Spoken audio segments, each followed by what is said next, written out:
룻기 4장 13절부터 17절입니다. 룻기 4장 13절부터 17절입니다. 룻기 4장 13절부터 17절 406쪽 어간에 있습니다. 406쪽 어간에 있습니다.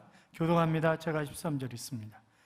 이에 보아스가 룻을 맞이하여 아내로 삼고 그에게 들어갔더니 여호와께서 그에게 임신하게 하심으로 그가 아들을 낳은지라.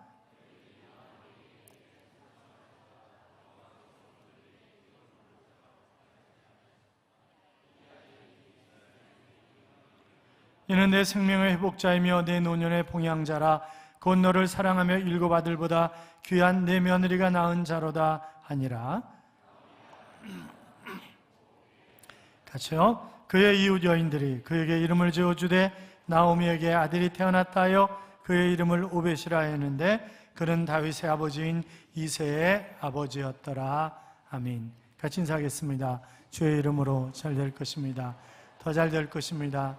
끝없이 잘 될 것입니다. 아멘. 사랑하는 여러분, 하나님께서 이 한 주간도 우리에게 좋은 일을 주셔서 잘 되는 한 주간의 삶이 되게 하실 줄로 믿습니다. 어떤 공무원이 민원인이 찾아오면 자기가 정말 어떻게 해야 될지 모르겠다는 거예요.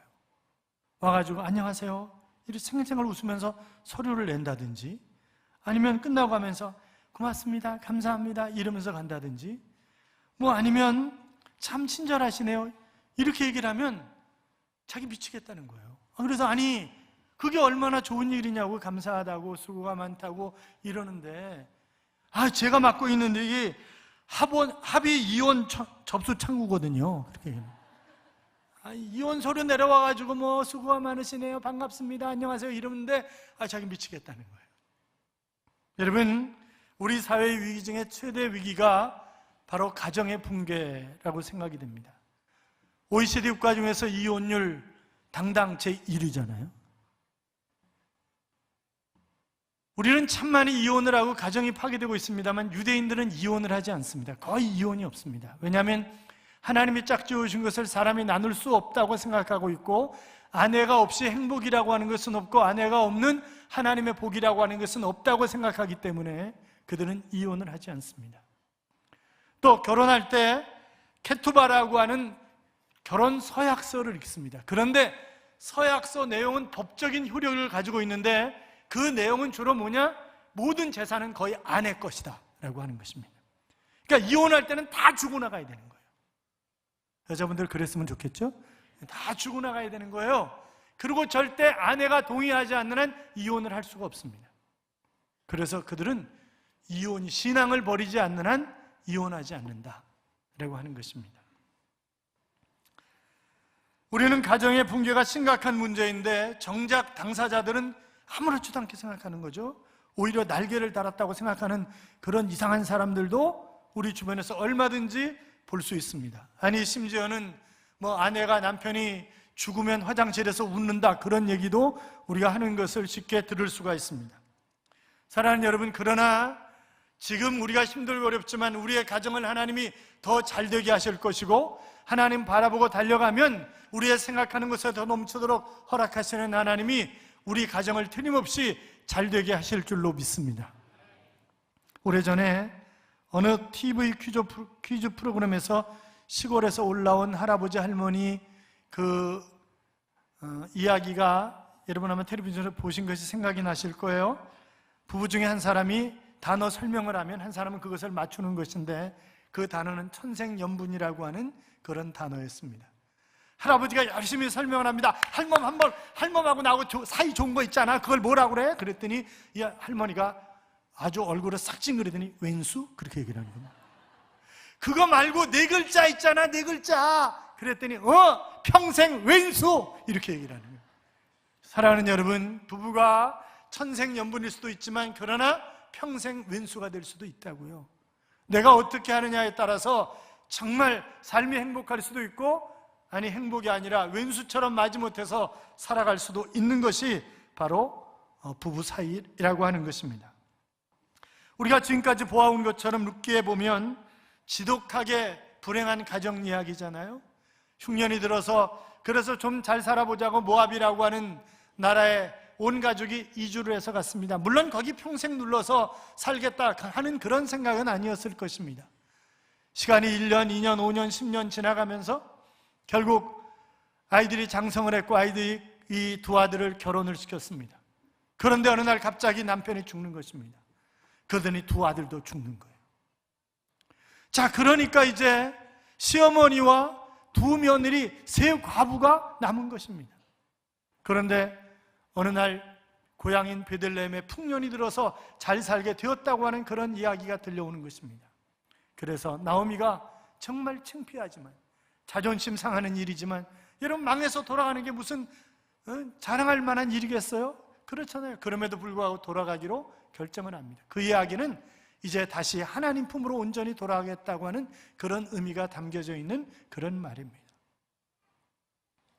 그래서 며느리들에게 너희는 그냥 고향에 있으라 라고 이야기를 하지만, 그러나 룻은 어머니 하나님이 나의 하나님이고 어머님이 묻히시는 곳에 저도 묻히겠나이다 라고 하면서 끝까지 어머님을 따라오는데, 그것은 시어머니가 며느리에게 얼마나 신뢰를 줬으면, 그렇잖아요, 얼마나 믿음으로 사는 모습을 잘 보여주었으면 며느리가 따라왔을까 하는 그런 생각을 할 수 있고, 결국 믿음을 따라 따라왔을 때 하나님이 좋은 남자를 만나게 하셨고, 그리고 그 명문 가문을 이루어가는 그런 모습을 오늘 본문이 보여주고 있는 것입니다. 사랑하는 여러분, 룻기를 누가 기록했나요? 룻이 기록했다고 대답하고 싶으시죠? 룻기는 누가 기록했는지 모르는 그런 성경입니다. 어떤 성경학자들은 아마 다윗을 너무나 좋아하는 사람 가운데 한 사람이 그 조상들을 추적해서 썼을 것이다, 그렇게 생각하는 사람들이 있는가 하면, 바드바바라라고 하는 그 탈무드에 보면 사무엘이 기록했다고 그렇게 되어 있는데, 그러나 정확한 우리가 근거가 없기 때문에 누가 기록했는지는 모릅니다. 다만 유대인들은 성경을 구분하면서 모세 오경인 율법과 그 다음에 예언서와 마지막 성문서로 나누고 있습니다. 우리는 룻기가 역사서로 분류하고 있습니다만, 유대인들은 성문서, 이 거룩한 문서 가운데 하나라고 그렇게 구분을 하고 있어요. 그래서 시편, 잠언, 욥기 등 이 지혜 문학서와 그리고 다섯 두루마리, 이 다섯 두루마리는 룻기, 전도서, 에가, 에스더, 아가서, 이것을 다섯 두루마리라고 얘기하는데, 아가서는 그들이 유월절에 읽습니다. 룻기는 무교절에 읽습니다. 에가는 바로 아부월 9일인 성전 파괴 기념일날 읽습니다. 전도서는 장막절에, 에스더서는 부림절에 그들이 읽는 것입니다. 우리가 지금까지 보아온 것처럼 이 룻기는 가장 목가적인 책이고, 그리고 시적인 예술성과 아름다움이 담겨져 있는 그런 책이라고 평가를 하고 있습니다. 자, 우리가 지금까지 보아왔던 것처럼 바로 룻기를 기록한 목적은 룻이라고 하는 한 여인을 하나님이 어떻게 사용하셔서 바로 예수 그리스도가 이 땅에 오게 하시는가, 힘들고 어려운 상황 가운데 있었던 사람이 하나님을 바라보고 달려갈 때 하나님이 그에게 어떤 은혜를 베푸시는가라고 하는 그런 것들을 우리에게 보여주고 있습니다만, 우리가 지금까지 룻기를 보면서 하나님의 선하심을 맛보았습니다. 하나님은 실패한 사람도 재기하게 하고 망하게 한 사람도 위대한 인물로 다시 일어서게 하시는 분이 하나님이십니다. 하나님의 구속의 역사에 징검다리를 놓는 그런 인물들로 사용하시는 사람들을 보면, 뭐 가문이 좋거나 아니면 뭐 지식이 많거나 아니면 부자이거나 이런 사람들이 아니라 세상에서 정말 손가락질 받는 그런 사람들을 하나님이 사용하셔서 위대한 역사를 이루고 계신다라고 하는 사실도 우리는 성경을 통해서, 역사를 통해서 얼마든지 확인할 수 있는 그런 부분들입니다. 여러분 생각해 보세요. 우리가 살다 보면 예기치 않은 그런 일을 만나는 때가 참 많아요. 누가 아침에 출근하다가 성수대교가 무너져가지고 물속으로 들어갈 줄 알았겠어요? 그렇잖아요. 누가 발리로 여행 갔다가 쓰나미가 밀어닥쳐가지고 그냥 물귀신이 될 줄 누가 알았겠어요? 예기치 않은 그런 일들이 참 많이 일어납니다. 제가 오래전에 성남에 있는 소망병원 이사로 있을 때, 그때 제가 토요일날 아침마다 예배를 인도하러 내려가는데 가락동 농산물 시장 앞에서 한 분이 자전거를 타고 비 오는 날 우비를 입고 건너가다가 바로 시내버스에서 그대로 치워서 그 자리에서 그냥 천으로 덮어버렸습니다. 그분은 가족들에게 아침에 신선한 야채를, 신선한 생선을 갖다 주기 위해서 아마 가락동 시장 쪽으로 자전거를 타고 가고 있었을 것입니다. 그런데 아침 6시가 되면 가로등이 꺼져요. 또 이분이 공군 우비 같은 푸르스름한 우비를 입었어요. 그러니까 자전거 타고 건너는데 안 보이는 거죠, 이게. 그러니까 그냥 시내버스가 그냥 그대로 탁 치고 가더라고요. 살다 보면 예기치 않은 일이, 어떤 사람은 괴 박테리아가 침입해가지고 그 자리에서 뇌를 쏟고 죽는 그런 사람들도 있었습니다. 사랑하는 여러분, 그러나 모든 고난들이, 내가 지금 고난과 고통 가운데 있다 할지라도 그 고난은 잠깐이고 지나가는 것이지 영원토록 그 고난이 계속되는 것은 아닙니다. 그렇잖아요. 겨울이라고 해서 3, 4개월 동안 계속 추운 건 아니잖아요. 춥다가 덥다가 춥다가 덥다가, 그런 것처럼 우리의 삶도 또 고난인 것 같다가 또 폈다가 또 고난인 것 같다가 또 폈다가 그러면서 살아가지만, 그런데 하나님을 신뢰하고 살아가면 그런 굴곡들은 있지만 점점 더 좋아지는 그런 삶을 살아가게 된다고 하는 사실입니다. 사랑하는 여러분, 그런데 우리가 고난과 역경이 왔을 때 내가 어떤 선택을 하느냐라고 하는 것은 정말 중요한 것입니다. 왜요? 선택에 대한 책임도 내가 져야 되는 거잖아요. 그렇잖아요. 여러분, 룻 보세요. 룻이 베들레헴으로 갈 수도 있고 그냥 친정으로 돌아갈 수도 있어요. 그건 자기가 선택하는 거예요. 그런데 그가 바른 선택을 한 것 때문에 예수님의 조상이 되었잖아요. 내가 어떤 선택을 하느냐? 사랑하는 여러분, 여러분이 어떤 선택을 하든 그 선택은 하나님의 말씀을 중심으로 해서, 하나님의 뜻을 중심으로 해서 선택할 수 있기를 바랍니다. 그래야 그것이 바른 선택이고 그것이 하나님이 시온의 대로를 열어주시는 첩경이지, 그렇지 않으면 잘못된 선택 때문에 일평생 우리가 고난 가운데 얼마든지 살아갈 수가 있는 것입니다. 자, 룻이 이제 시어머니를 따라서 베들레헴에 왔어요. 그리고 나가서 이삭을 주어서 먹고 살아야 하는 그런 형편이었습니다. 그런데 보아스 밭으로 갔죠. 이 보아스가 바로 소년들에게 시켜서 이삭을 그냥 남겨두라고, 그래서 이 여인이 그것을 주워다가 생활할 수 있도록, 그래서 하루에 한 에바쯤, 한 22리터쯤 매일같이 주는 것입니다. 그 밭이 바로 보아스의 밭이라고 하는 사실을 안 나오미가 보아스야말로 기업물을 짜고 유력한 적 아닌가, 그러면 내 딸에게, 며느리에게 살 길을 열어줘야 되겠다라고 하는 그런 생각을 하는 거죠. 그러면서 이렇게 얘기를 합니다. 내 딸아, 내가 너를 위하여 안식할 곳을 구하여 너를 복되게 하여 하지 않겠느냐? 내가 함께하던 하녀들을 둔 보아스는 우리의 친족이 아니냐? 보라, 오늘 밤에 타작마당에서 보리를 까불리라. 그런즉 너는 목욕하고 기름을 바르고 의복을 입고 타작마당에 내려가서 그 사람이 먹고 마시기를 다 하기까지는 그에게 보이지 말고, 그가 누울 때 너는 그가 눕는 곳을 알았다가 들어가서 그의 발치 이불을 들고 거기 누우라. 그가 내 할 일을 내게 알게 하리라. 그렇게 얘기를 하잖아요. 그랬더니 또 며느리가 알겠습니다 어머니, 그렇게 얘기를 한다고요. 어찌 생각해보면 세상에 이런 스캔들이 어디 있겠는가. 이런 일을 시키는 시어머니나 그걸 다 그렇게 하겠다고 이야기하는, 답하는 그런 며느리나 똑같지 않느냐, 그렇게 생각할 수 있습니다만, 그러나 여러분 보세요. 지금 가가지고 그대로 하죠.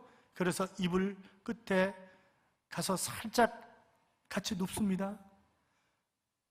나중에 새벽에 발에 탁 걸리는데 웬 여자가 걸리면 보아스가 얼마나 놀랬겠어요. 그러니까 내가 누구냐 그랬더니, 나는 당신의 여종 루시온이 당신의 옷자락을 퍼서 당신의 여종을 덮으소서. 당신은 우리의 기업 물을 짜니이다. 그렇게 얘기를 합니다. 그 얘기는 뭐예요? 나를 자기의 아내로 받아달라는 얘기예요. 왜냐하면 기업 물을 짜는 땅을 찾아줘야 되고 자식의 대를 잇게 해줘야 되는 그런 사람이니까 결국 자기를 아내로 맞아달라, 그런 얘기잖아요. 그랬더니 이 보아스가 뭐라고요? 내 딸아, 여호와께서 내게 복 주시기를 원하노라. 내가 가난하건 부하건 젊은 자를 따르지 아니하였으니 내가 베푼 인애가 처음보다 나중이 더하도다. 그리고 이제 내 딸아, 두려워하지 말라. 내가 내 말대로 내게 다 행하리라. 내가 현숙한 여자인 줄 나의 성읍이 다 아느니라. 그러면서 결국 이제 모든 일을 보아스가 진행을 해가잖아요. 그래서 먼저 1순위가 있었어요. 1순위가. 그 1순위에게 가가지고 기업을 물으라고 그렇게 얘기를 하니까 내가 기업을 물으겠는데 룻을 내 아내로 맞이하는 건 그건 좀 곤란하다. 그렇게 얘기를 하는 거죠. 그러더니 가만히 생각하더니 아니 내가 기업 모르는 것도 하지 않겠다고 당신이 하라고. 왜냐하면 기업 모르는 것은 땅을 도로 찾아줘야 되고 이런 거니까 결국 내가 손해보는 일이잖아요. 그러니까 내가 안 할 테니까 그냥 당신이 하라고. 그러니까 보아스가 알았다고. 그러면서 성문에 사람들을 모읍니다. 성문에 사람들을, 장로들을 위시한 유지들을 전부 다 모아가지고 이야기를 하는 거죠. 자, 10절 11절 봐요. 10절 11절 같이 읽습니다. 또 말론의 아내 모압 여인 룻을 사서 나의 아내로 맞이하고 그 죽은 자의 기업을 그의 이름으로 세워 그의 이름이 그의 형제 중과 그곳 성문에서 끊어지지 아니하게 하며 너희가 오늘 증인이 되었느니라 하니 성문에 있는 모든 백성과 장로들이 이르되 우리가 증인이 되나니 여호와께서 내 집에 들어가는 여인으로 이스라엘 집을 세운 라헬과 레아 두 사람과 같게 하시고 내가 에브라다에서 유력하고 베들레헴에서 유명하게 하시기를 원하며. 자, 지금 증인이 되는 것은 물론이거니와 바로 보아스를 축복하는 그런 장면을 우리가 볼 수 있는데, 성경을 가만히 보면 보아스가 아직까지 지금 나이가 많아요. 노인이에요. 거의 나이가 많아요.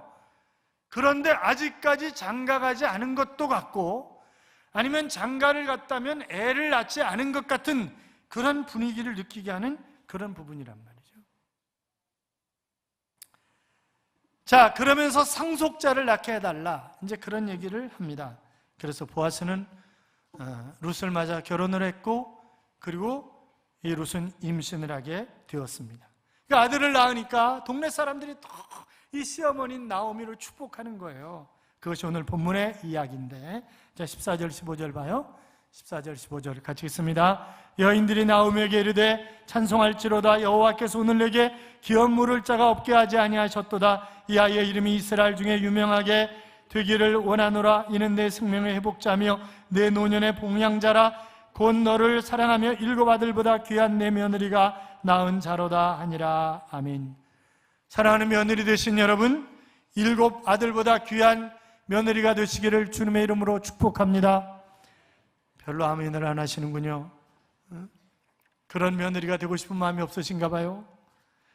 나오미가 아기를 받아 품에 안고 양육자가 되니까 그의 이웃들이 이름을 지어줍니다. 그 이름을 오벳이라고 했는데, 오벳은 섬기는 자, 봉양자라고 하는 그런 뜻입니다. 자, 그러니까 나오미가 뭐예요? 이제 이 오벳 때문에 오벳을 낳았고, 그래서 결국 나오미가 살게 되었다고 하는 그런 의미의 이름 아니겠어요? 사랑하는 여러분, 이 룻기는 하나님의 절대 주권을 끊임없이 이야기하고 있는 것입니다. 사람들이 보기에는 우연히 보아스의 밭에 간 것 같지만, 그러나 그 작업을 하신 분은 누구예요? 하나님이십니다. 그렇잖아요. 첫 번째 기업 물을 사람이 그것을 포기하고 보아스에게 넘기는 것도 뭐예요? 우연인 것 같지만, 그러나 그 작업도 하나님이 하신 것입니다. 사랑하는 여러분, 내가 힘들고 어렵고 역경 가운데 있다 할지라도 그러나 배후에서 역사하시는 분은 하나님이신 줄로 믿습니다. 하나님이 하시는 거예요. 하나님이다. 우리가 성경을 가만히 보면 하나님이 이 계속해서 끊임없이 하나님 바라보고 결국 믿음 따라왔던 룻에게 배려하시는 그런 모습을 볼 수 있는데, 사랑하는 여러분, 하나님이 함께 하시면 못 이룰 것이 없습니다. 하나님이 함께 하시면 우리의 인생이 얼마든지 점점 더 좋아질 수 있습니다. 여러분 보세요. 아브라함이 100세의 아들을 낳았다고요. 그의 인생 후반부가 훨씬 더 아름답고 행복한 그런 인생이잖아요. 모세 보세요. 80세에 부름받아 40년 동안 아름답게 쓰임받는 것을 볼 수 있잖아요. 요셉 보세요. 그가 정말 파란만장한 삶을 살지만, 그러나 인생의 후반부에 그는 애굽의 총리가 되어서 바로 애굽뿐만이 아니라 자기 가족을, 가문을 살리는 그런 일을 하는 것을 우리가 볼 수 있지 않냐 이 말이죠. 하나님이 하시면 됩니다. 그분이 나와 함께 하시면 내 인생이 얼마든지 역전될 수 있습니다. 그렇잖아요. 사랑하는 여러분, 하나님이 여러분의 인생에 개입하셔서 더 나은 삶이 되시기를 주님의 이름으로 축원합니다. 자, 18절부터 보세요. 18절부터 마지막 절까지 같이 읽어요. 베레스의 계보는 이러하니라. 베레스는 헤스론을 낳고 헤스론은 람을 낳고 람은 암미나답을 낳고 암미나답은 나손을 낳고 나손은 살몬을 낳았고 살몬은 보아스를 낳았고 보아스는 오벳을 낳았고 오벳은 이새를 낳았고 이새는 다윗을 낳았더라. 아멘. 여러분 보세요. 여기 지금 예수님의 족보가 시작되는 것을 보여주면서 누구부터 이름이 나와요? 베레스라고 하는 사람부터 이름이 나와요.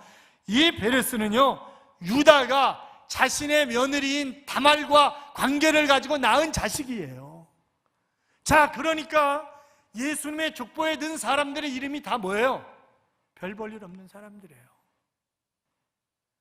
하나님은 유명한 사람들을 들어서 쓰시는 것이 아니라 약한 자를 들어서 강한 자를 부끄럽게 하시는 하나님이시고, 없는 자를 들어 쓰여서 있는 자를 부끄럽게 하시는 그런 하나님이시라고요.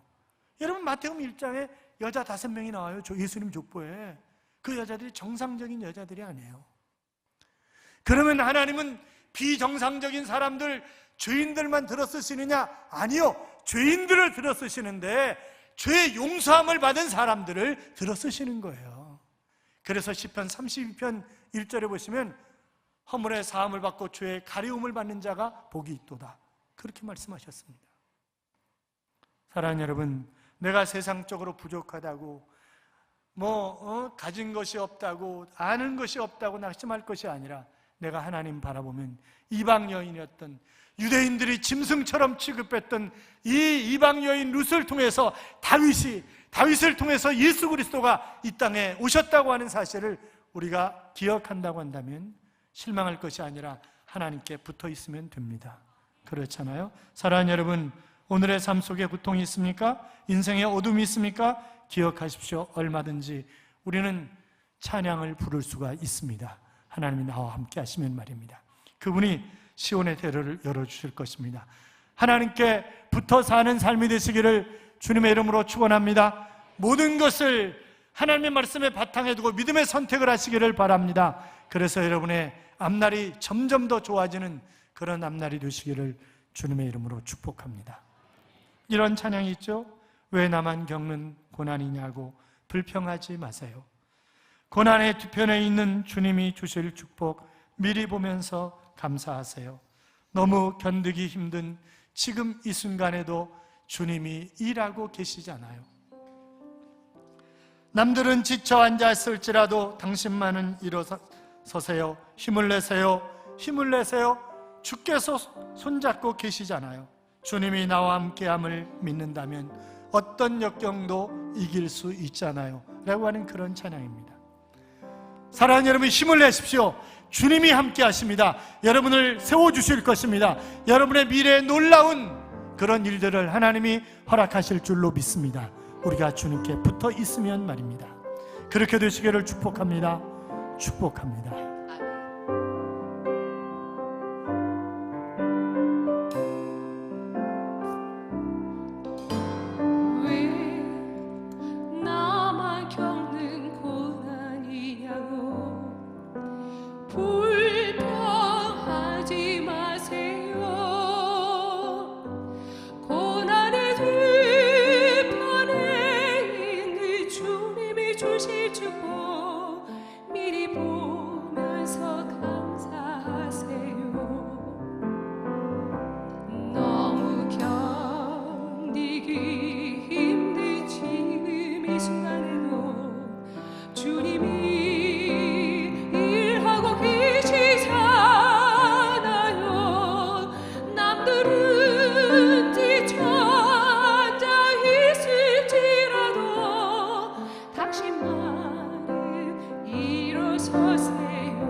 이길 수 있잖아요.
할지라도 새벽은 곧 다가오는 것입니다.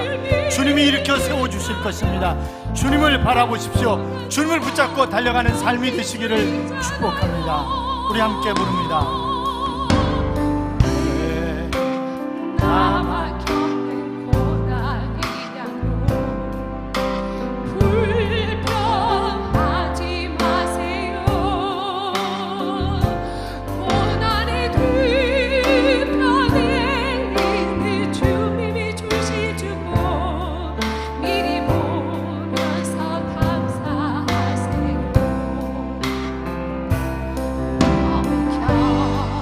견디기 힘든 지금 이 순간에도 주님이 일하고 계시잖아요.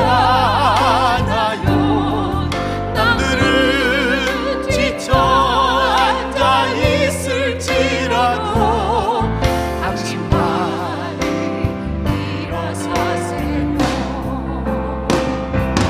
힘을 내세요. 힘을 내세요.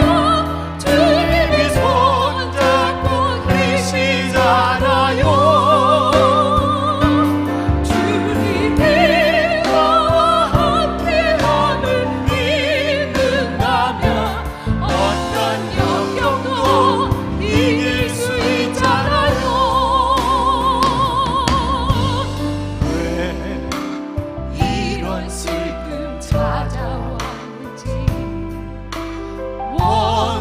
원망하지 마세요. 당신이 잃은 것보다 주님께 받은 은혜 더욱 마음에 감사하세요. 견디기 힘든 지금 이 순간에도 주님이 일하고 계시잖아요. 남들은 지쳐 앉아 있을지라도 당신만이 힘을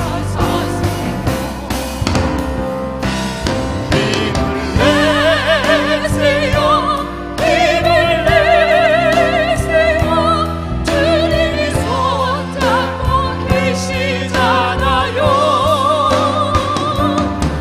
주님이 나와 함께함을 믿는다면 어떤 고난도 견딜 수 있잖아요.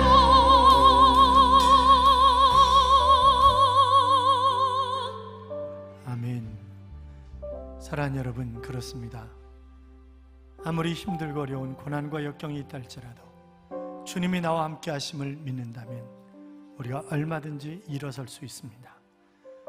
주님 바라보고 가면 됩니다. 주님 붙잡고 가면 됩니다. 내 일평생의 삶이 주님 붙잡고 주님 바라보고 달려가는 삶, 그래서 점점 더 좋아지는, 끝으로 갈수록 더 아름다워지는 그런 삶이 우리의 삶이 될 수 있도록 기도합시다. 같이 기도합니다. 살아계신 하나님 아버지,